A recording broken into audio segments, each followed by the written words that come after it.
Hi అండి, welcome to Chandramma kitchen. ఈరోజు మనం బీన్స్ అలాగే క్యారెట్తో ఫ్రై చేసుకుందాం సింపుల్గా, అది తొందరగా.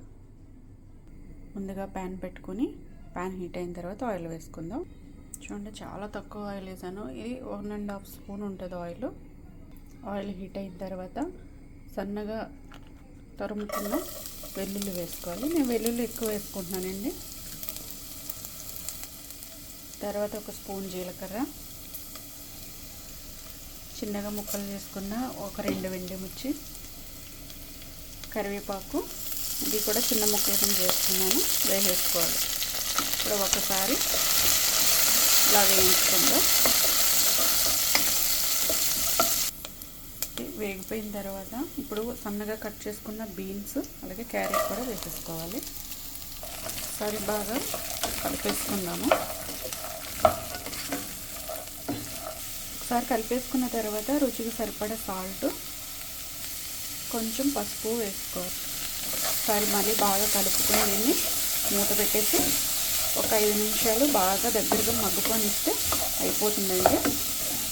అంటే చూసారా, నేను ఉప్పు పసుపు కూడా వేసేసుకున్న తర్వాత మూత పెట్టి మగ్గనిస్తున్నానండి. అలా చేసుకుంటే చాలా ఈజీగా అయిపోతుంది.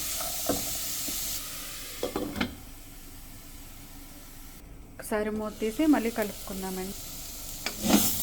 ఒకసారి బాగా కలుపుకొని స్టవ్ సిమ్లో పెట్టేసుకుని ఇంకొక 2 నిమిషాలు బాగా దీన్ని మగ్గనిద్దాం. స్టవ్ సిమ్లో పెట్టేసుకోవాలండి ఇంకొక 2 నిమిషాలు.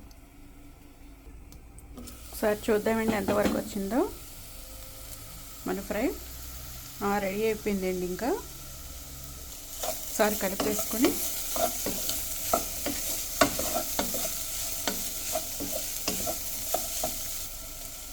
మీకు ఉడికిందా లేదా అని డౌట్ వస్తుందేమోనండి. చూడండి ఎలా కుక్ అయిందో చూపిస్తాను.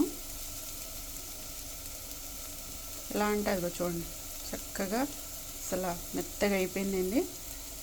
ఇంకా దీన్ని మనం ఫైనల్గా కొత్తిమీరతో, చూడండి నేను ఎంత కొత్తిమీర వేసుకుంటున్నాను. కొత్తిమీర కొంచెం ఎక్కువ కొత్తిమీర వేసుకోవచ్చండి, బాగుంటుంది. ఈ ఫ్రై వచ్చేసి రసంలోకి సాంబార్లోకి బాగుంటుందండి. అలాగే ఒట్టిగా కూడా తినేయచ్చు. నేనైతే ఇలా ఒట్టిగానే తినేస్తాను.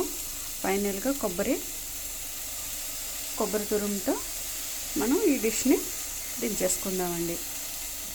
ఒకసారి వేసుకున్న తర్వాత బాగా కలిపేసుకుని ఇంకంతేనండి, స్టవ్ ఆఫ్ చేసేసుకుంటామే. చూసారు కదండి, ఎంతో ఈజీ అండ్ హెల్తీ అయిన బీన్స్ క్యారెట్ ఫ్రై అండి. ఒకసారి మీరు కూడా ట్రై చేయండి, సబ్స్క్రైబ్ చేసుకోండి.